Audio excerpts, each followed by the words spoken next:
Bonjour à tous et bienvenue dans cette nouvelle chronique de livres à part. Chronique dans laquelle aujourd'hui je vais vous parler d'un livre sur l'amitié. Comme vous le savez, la thématique de ce mois de septembre est dédiée à ce sujet, l'amitié chrétienne. Et donc je tenais à vous présenter ce livre. Il me semble que je n'en avais pas encore fait de chronique sur YouTube. J'en ai déjà parlé dans un article sur le blog, mais pas encore sur YouTube. Donc je voulais profiter de cette thématique pour vous en parler. Il s'agit donc du livre intitulé L'amitié spirituelle, écrit par Alred de Rivaux. Évidemment, c'était il y a quelques centaines d'années, c'était au XIIe siècle, mais en tout cas, on peut en tirer encore de belles leçons et de belles pistes aussi de réflexion par rapport à cette notion de l'amitié pour essayer de la comprendre et aussi essayer d'en tirer quel est l'essence, à quoi il faut faire attention, etc. Donc j'ai entre les mains ce petit ouvrage qui n'est vraiment pas très long, qui fait à peu près une centaine de pages, et qui finalement se compose comme un dialogue entre Alred et... Alors j'ai déjà oublié le nom de la personne en fait. Ah oui, non, enfin il y a plusieurs, voilà. Là il y a Yves, mais je sais que parfois il y en a d'autres. Gauthier, je pense que c'est selon le livre. Il y a Gauthier, il y a Yves. Bon, peu importe, en tout cas c'est un dialogue, plusieurs dialogues entre l'auteur et une personne fictive qu'on imagine en face, et c'est vraiment comme une discussion justement entre deux personnes, entre deux amis qui parlent de cette notion de l'amitié. Alors ce livre coûte dans les 13 € je crois, et il est publié aux éditions Abbaye de Bellefontaine. Vous le trouverez facilement, je vous mettrai bien évidemment le lien si vous voulez vous le procurer dans la description de ce podcast. D'ailleurs vous pouvez nous écouter sur YouTube mais aussi sur Spotify, et dans la description vous trouverez également les liens vers le blog femmeapart.com avec beaucoup d'autres livres dans la bibliographie de ce blog. Il y a également d'autres présentations, d'autres chroniques audio de présentation de livres sur cette chaîne YouTube. Donc vous allez dans la playlist chroniques de livres et vous en trouverez d'autres si vous cherchez des idées de bonne lecture. En tout cas, je vous fais des présentations pour vous permettre, que ce soit des présentations à l'écrit sur le blog ou en podcast, pour vous permettre tout simplement de vous faire une idée un petit peu plus précise sur le livre et savoir si ça vous conviendrait, si ça vous aiderait, si ça vous intéresserait. Et comme ça, vous pouvez tout savoir avant de vous procurer ces ouvrages.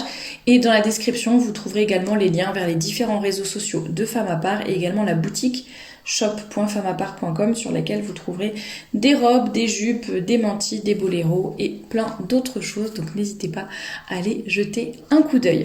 Alors pour commencer, comme d'habitude, je vais vous lire la 4e de couverture de cet ouvrage. Pour rédiger ce petit traité, Alred de Rivaux, donc 1110-1167, maître des novices puis abbé cistercien anglais, donc Alred de Rivaux puise à la fois dans la littérature profane, Cicéron tout particulièrement, qu'il a goûté au cours d'une éducation soignée à la cour du roi d'Écosse, et dans la littérature biblique et chrétienne, dont il s'est imprégné par la pratique de la Lectio Divina monastique. Mais il fait œuvre personnelle parce qu'il a repensé et intensément vécu ce dont il parle, et il l'exprime sous forme de conversation avec 3 amis sur un ton vivant et chaleureux. Bon, on a déjà le nom de 2 amis, Yves et Gauthier, et je vous laisse lire le livre pour retrouver le 3e. Le traité comprend 3 livres. Dans le premier, Alred dégage, après l'avoir analysé, la notion d'amitié. Dans le 2e, il expose les fruits de l'amitié. Il dit aussi la différence entre l'amitié et la charité, les différentes espèces de l'amitié vraie et les fausses amitiés. Dans le 3e, il établit les 4 stades par lesquels doit passer toute amitié digne de ce nom: l'élection, l'approbation, l'admission et la fruition. F-R-U-I-T-I-O-N. L'amitié spirituelle trouve son achèvement dans l'amitié du Christ. Donc là, c'est un extrait du livre. Ainsi, à partir du saint amour qui nous unit à un ami, nous montons vers celui qui nous unit au Christ pour déguster à pleine bouche et avec joie le fruit spirituel de l'amitié, en attendant pour plus tard le plein épanouissement de toutes choses. L'amitié, restreinte ici-bas à quelques personnes, passera en tous, et de tous elle passera en Dieu, et Dieu sera tout en tous. Voilà pour la 4e de couverture qui vous en dit un petit peu plus sur cet ouvrage. Et ce que je voulais vous dire également, c'est que c'est vraiment plutôt un ouvrage philosophique plutôt que pratique. Enfin, bon, de toute façon, après, vous en dégagez forcément des choses pratiques pour votre vie. Mais ce que je veux dire, c'est que je sais qu'il existe des ouvrages vraiment sur comment se faire facilement des amis ou ce genre de choses que je n'ai pas lu, mais où j'imagine que c'est vraiment beaucoup plus limite avec des exercices, des choses très concrètes à faire, à essayer, etc. Là, c'est vraiment plus philosophiquement réfléchir à la notion de l'amitié. Et après, bien sûr, on en tire des conséquences pour sa vie et on en tire des principes importants, des principes qu'on va vraiment garder. On ne va pas je cherche mes mots, c'est pas grave, on ne va pas tergiverser, on va vraiment garder cette espèce de guide finalement qui va nous aider à être sur le bon chemin, qui va également nous aider finalement à faire le tri, pourquoi pas, dans certaines relations que nous avons, qui peut aussi être, je pense, un bon terrain de discussion, une base de discussion, pourquoi pas, avec vos enfants ou peut-être plutôt vos adolescents quand ils arrivent à une période où ils sont assez facilement influençables, ils peuvent rapidement tomber dans de mauvaises fréquentations et justement en discutant avec eux de cette notion d'amitié, ne serait-ce que les 4 stades par lesquels doit passer une amitié, l'élection, l'approbation, l'admission, la fruition. Voilà, ça permet un petit peu peut-être de faire le tri, de les faire réfléchir et même nous-mêmes de réfléchir à nos amitiés et de voir un petit peu...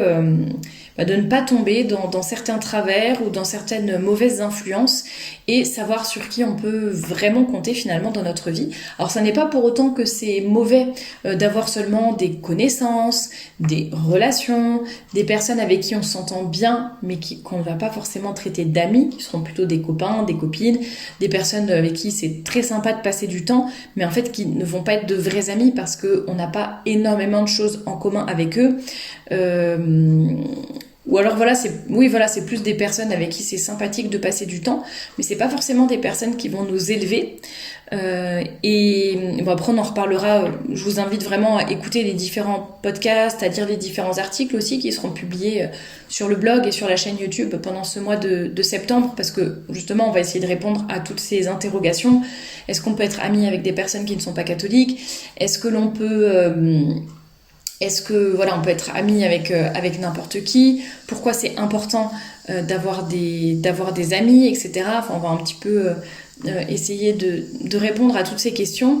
Et c'est vrai que ça permet de bien réfléchir. Et quand on connaît qu'est-ce que l'amitié, enfin quand on a vraiment la définition philosophique et que l'on sait les stades par lesquels on peut vraiment passer pour considérer que quelqu'un est vraiment notre ami, c'est vraiment quelqu'un qui nous veut du bien. C'est ça aussi une des définitions de l'amitié. Être ami avec quelqu'un, c'est vouloir son bien, vouloir son bonheur, et quand on est catholique, vouloir le bonheur de l'autre. Finalement, c'est vouloir qu'il aille au ciel, donc c'est pas juste aller dans son sens, lui dire ce qui va lui plaire, acquiescer, rigoler ensemble, etc. Bah, ça peut être ça aussi, mais même si on peut rigoler, il faut aussi des moments sérieux, il faut aussi se tirer vers le haut, se dire des choses parfois pas très agréables à entendre, ou en tout cas difficiles à entendre, mais qui sont pour notre bien. Donc voilà un petit peu par rapport à l'amitié. Alors la table des matières n'est pas très développée, puisque c'est livre 1, livre 2, livre 3, enfin livre 1er, livre 2e, livre 3e. Mais il y a un plan de l'ouvrage qui a été fait par l'éditeur, que l'on trouve juste avant le prologue. Et là, on voit un petit peu plus le cheminement. Alors c'est un peu, par paragraphe, et c'est un peu arbitraire, hein. C'est pas une table des matières officielle, mais c'est pour en savoir un petit peu plus sur les thématiques. Donc on a notamment la délimitation du sujet, les définitions de amour, ami, amitié, quelques précisions, les différents types d'amitié, l'amitié charnelle, l'amitié mondaine, l'amitié spirituelle, l'histoire des origines de l'amitié, Dieu est-il amitié, les avantages de l'amitié, l'amitié échelon vers Dieu, je vous dis pas tout, hein, mais je vous en donne juste quelques-uns pour vous donner une petite idée, les limites de l'amitié, chez qui peut-elle naître et persister, soucis et tracas, faux semblants de l'amitié, exemples bibliques, amitié et amour, stabilité, solidité, reprise et définition, le choix des amis, les défauts à éviter, découdre une amitié, mise à l'épreuve, charme de l'amitié, spécificité de la véritable amitié, comment cultiver une amitié, donc divers conseils dans la vie religieuse, dans la vie séculière, etc. Souvenirs de 2 amis, résumé et sommet de l'amitié en dernier. Voilà pour cet ouvrage donc d'Alred de Rilvaud sur l'amitié spirituelle, paru aux éditions de l'Abbaye de Bellefontaine. Je vous mets le lien en description si ça vous intéresse de vous le procurer. Mais comme vous l'aurez compris, c'est vraiment un dialogue entre deux personnes qui parlent de l'amitié, qui nous mettent en garde sur certains points et qui nous montrent ce que doit être une amitié véritable. Et vous l'aurez compris avec ce que je vous ai déjà un petit peu dit de cet ouvrage, c'est que l'amitié véritable est une amitié en fait qui est ancrée en Dieu, tout simplement, qui a Dieu pour but, qui a Dieu aussi pour union. Et c'est seulement ainsi que nous pourrons vraiment être amis, enfin aimer en vérité quelqu'un en toute amitié. Et en tout cas, c'est vraiment intéressant, et je pense que c'est même intéressant d'un point de vue de l'amour, puisque en général, on épouse quelqu'un qui est déjà notre ami finalement, et donc ça peut aussi donner de bonnes pistes de réflexion par rapport à cela et par rapport à ce que doit être vraiment l'amour de l'autre. Et ce que nous devons faire pour essayer de nous tirer mutuellement vers le ciel. Voilà pour cet ouvrage, donc Alred de Rilvaud, l'amitié spirituelle. Je vous le conseille vivement. Il n'est pas forcément... c'est pas un roman de gare, hein, ça c'est sûr, c'est un peu philosophique, mais vraiment il est pas très long, il est tout à fait compréhensible, et c'est plus pour vous faire réfléchir et peut-être vous donner une grille de lecture et d'analyse pour vos choix d'amitié en ce bas monde. Voilà pour ce livre, j'espère que cette présentation vous aura plu, et je vous dis à très bientôt pour une nouvelle chronique.